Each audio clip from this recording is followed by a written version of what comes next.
Hi Cancer! Welcome po sa ating channel. Ito ay inyong daily kabaytay reading for March 6, 2025.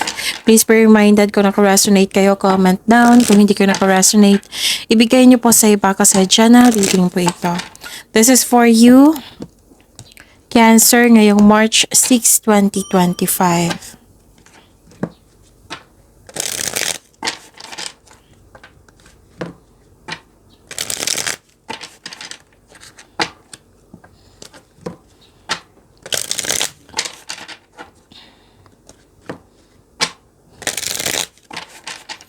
Para po ito sa inyo, Cancer, ngayong March 6, 2025.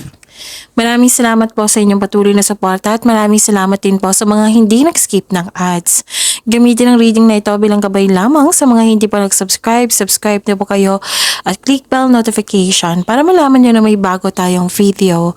Para sa mga gusto magpa-reading pa, may lumabas dyan sa screen nyo ngayon. Panoorin nyo po at sundin ng instruction. Spirit Guide, mga ganap po para kay Cancer ngayong March 6, 2025 ay need 3 cards po.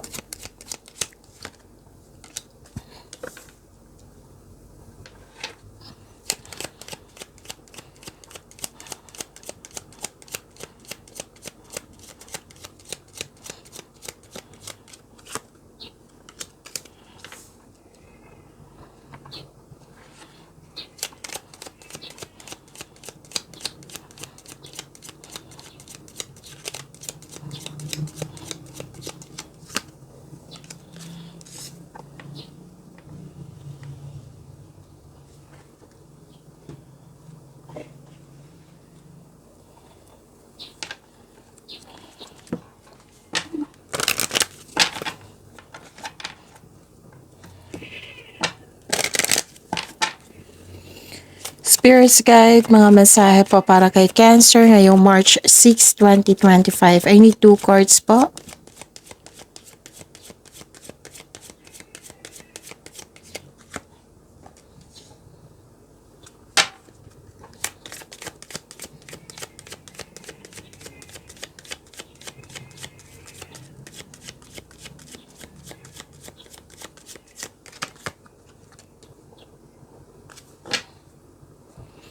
Okay, Cancer. March 6, 2025. Nakikita ko dito na sinamahan ka ng favorite person mo. Na natuwa ka sa kanyang ginawa kasi napatunayan niya sa'yo na loyal siya sa'yo at very supportive siya sa'yo. Pwede din may kasamahan kayo dyan, may bago kayong kasamahan dyan, bagong kaibigan na magaan ang loob mo sa kanya. May nakita rin ako ditong pwedeng bagong pet ito or bagong gamit na nagbigay ng pampers sa'yo.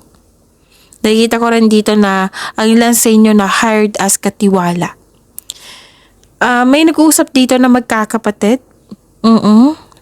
Pwede din kaibigan mo ito na para mong kapatid na nag-uusap kayo. Tapos may ganap na sa araw na ito na excited ka. Mag-ingat lang po sa chismis. Huwag maniwala agad. Alamin niyo muna kung totoo ba ito or hindi.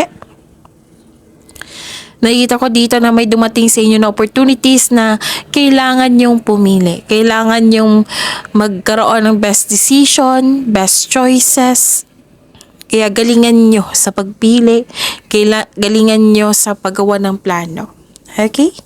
Show the world the real you. And communication is the key. Spirit Guide, ano po yung energy ni Cancer ngayong March 6, 2025?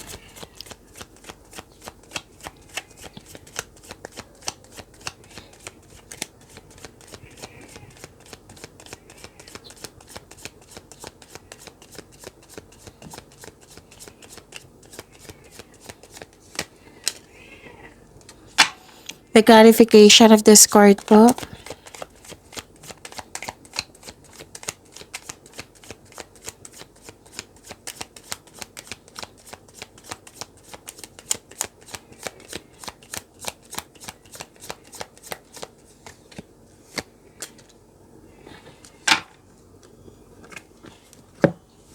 Okay, kung may narinig kayo or may nakita kayong repeating message, meaning to say, pinupush ng cards niyan, kasi ang ilan sa inyo hindi pa binigyan ng solusyon at aksyon. Okay? Kung may narinig kayo or may nakita kayong repeating message, meaning to say, pinupush ng cards niyan kasi ang ilan sa inyo hindi pa binigyan ng atensyon. Kung maaari din po, bigyan niyo po ng solusyon at aksyon. Remember, Cancer, at the end of the day, alam mo na ikaw lang ang taong may kakayahan at responsable na gumawa ng sarili mong katotohanan at kinabukasan. So, ano yung energy ni Cancer? Nakikita ko dito na nagkaroon po ng pagkakaisa. You're making memories. May plano kayong mag-outing, may ganap na reunion. May nakita ko nag-spend time ka sa mga sa mga bata or sa anak mo, pamangkin or apo. Pwede din nag-reconnect ka sa iyong inner child. So, connecting to your own inner child will refresh you. Nag-spend time ka rin sa old friends or sa mga taong parang mong pamilya na rin. Posibleng may pagpatawad na mangyayari po. Posible din na ipakilala mo yung tao sa group of people. Like for example, partner mo ito, boyfriend, girlfriend, pakilala mo siya sa pamilya mo. Example lang po yan. Basta may ipakilala ka na isang tao sa group of people. Nakita ko dito na masaya ka kasi very supportive yung group of people sa'yo. Pwedeng group of friends, pwedeng family. Tapos may ganap po na ma-open up mo yung about your past. Ma-open up mo sa isang tao. Oo. Pwedeng matalik mong kaibigan to. Or ka-date mo ngayon. So, may dito, may nakita talaga ako ditong connection sa isang bata. Pwedeng inner child to or isang bata na parang tinuturuan mo siya. So, itong grupo ng tao dito, and I believe this is your family, na sila yung dahilan na motivate ka sila ang dahilan na nagkaroon ka ng focus sa pag-achieve ng goal mo.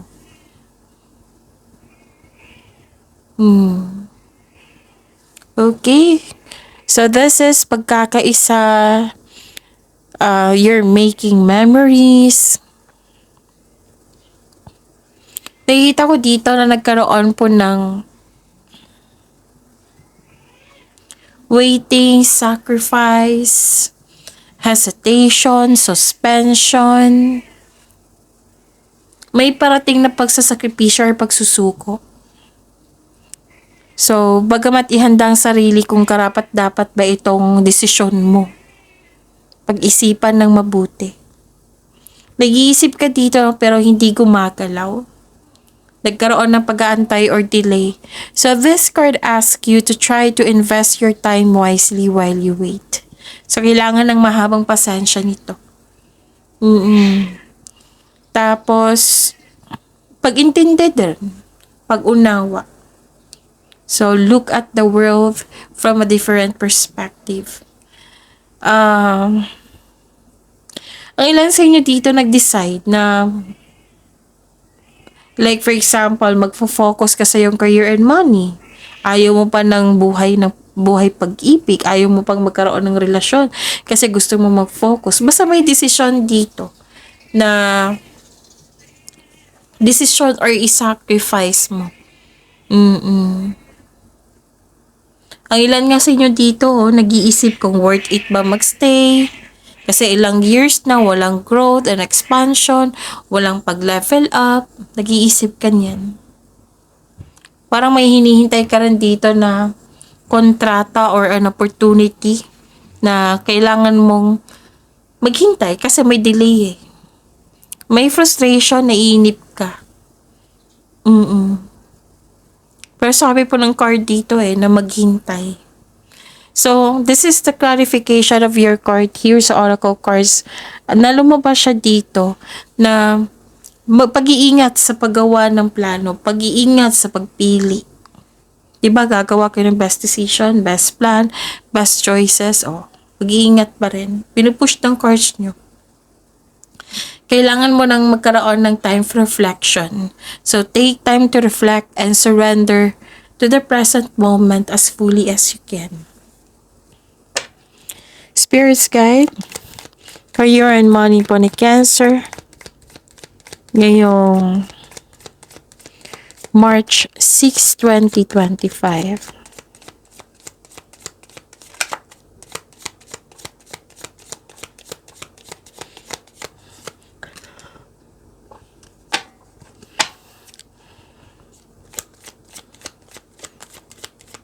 And the clarification of this card po.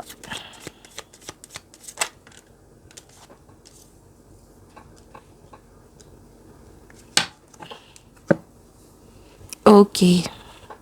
Sa inyong career and money. Nakita ko dito na nagkaroon po ng... okay. So, this card warns you na mag-ingat kayo sa taong may mali at masamang paratang sa'yo. Kasi may nakita ko dito, Cancer, na unfair treatment, bias, false accusation, injustice, hindi honest sa'yo, naging irresponsable, intolerance, nagkaroon ng disbalance sa inyong career and money. Or sa isang importanteng sitwasyon. So this card advise you na to find your voice and stay strong to your values. Basta panatilihin mo maging totoo. Sa kasabihan pa, with the right values, rewards comes. Okay? So, kailangan ng pagbalansa dito.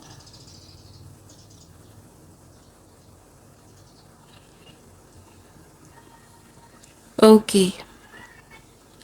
May magandang balita na parating or may bagay na matutupad. So, this is victory and recognition. I-claim niyo po, Cancer. May parating na good news, especially after a period of struggle. Feeling proud ka sa iyong accomplishment. In-acknowledge mo yung success at may matatanggap kang papuri from other people. So, this is recognition po. Nagsumikap ka at deserve mo itong tagumpay na ito. So, allow yourself to shine in this moment. So, this is good news is coming. Good news is coming related to your home or personal life. Good news is coming related to your career and money. Actually, may offer dito sa inyo eh. Kailan sa inyo na leadership role. Nakita ko dito na ready kayo sa pagtanggap ng role na ito. May promotion din ako nakikita dito ng dahil sa iyong kasipagan. Siguro, what I meant is, nakita ko dito na minamanifest mo ito. Okay? So, may financial growth after a period of struggle. So, claim nyo po. Your discipline and hard work are paying off. So, enjoy this time. So, yun na, balanse, di ba, nagkaroon ng disbalanse. So, at the end of the day, magkakaroon siya ng balanse, magkakaroon siya ng pagkakaisa. So, claim this victory, claim this recognition.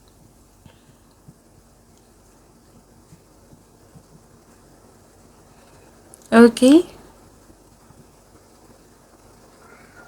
Kitang-kita ko dito na nagsumikap ka at deserve mo itong tagumpay na ito. Spirit's Guide, love life, self-love, partnership, and romance ni Cancer.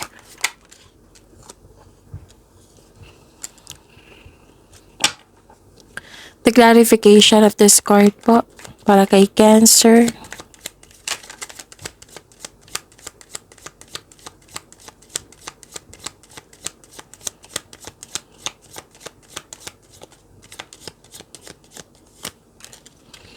Maraming salamat po sa patuloy na tiwala at suporta sa ating channel. At maraming salamat din po sa mga hindi nag-skip ng ads. So this is new beginning. This is freedom, anticipation, curiosity, new journey. Care is needed.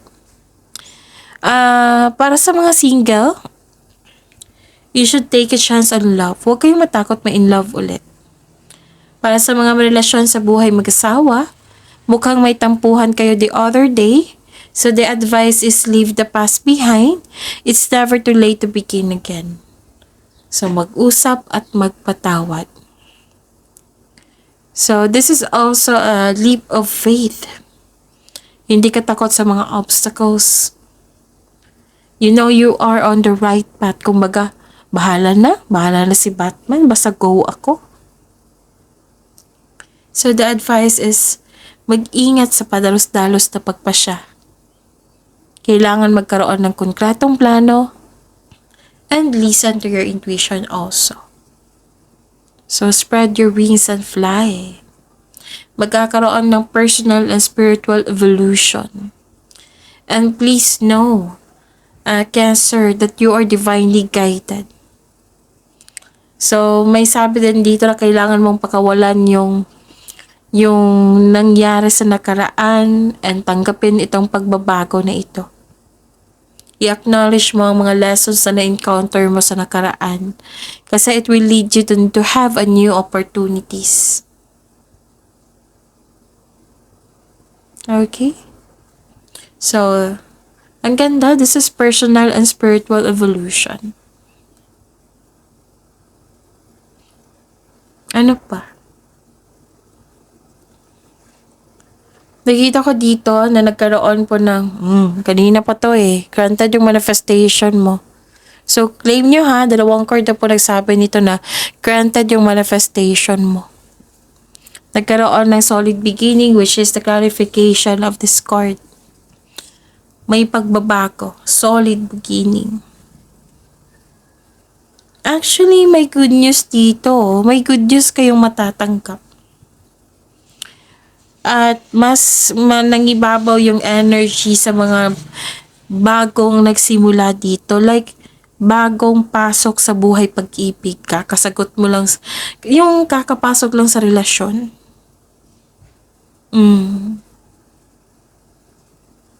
Maging bukas po daw kayo sa mga advice ng nakakatanda sa inyo or may well-experienced na sa buhay kasi makatulong to sa iyo. So, sa mga marelasyon dyan, blooming kayo ngayon that has the potential to be stable. Sa mga single po, naging practical ka sa buhay romansa, interesado ka lang sa mga stable na at trustworthy. Kasi, napag-isipan mo na dito na ayaw mo ng laro. Ayaw mo ng mga immaturity. Gusto mo na yung matured enough na kasi pagod ka na sa mga laro-laro. Pagod ka na sa mga taong hindi totoo. Naging wiser kayo. Pinag-isipan mo to na mabuti. So may sabi dito na nag-decide kayo na magkaroon ng health routine or wellness practice para maging okay yung kalusugan nyo. Okay, ano pa?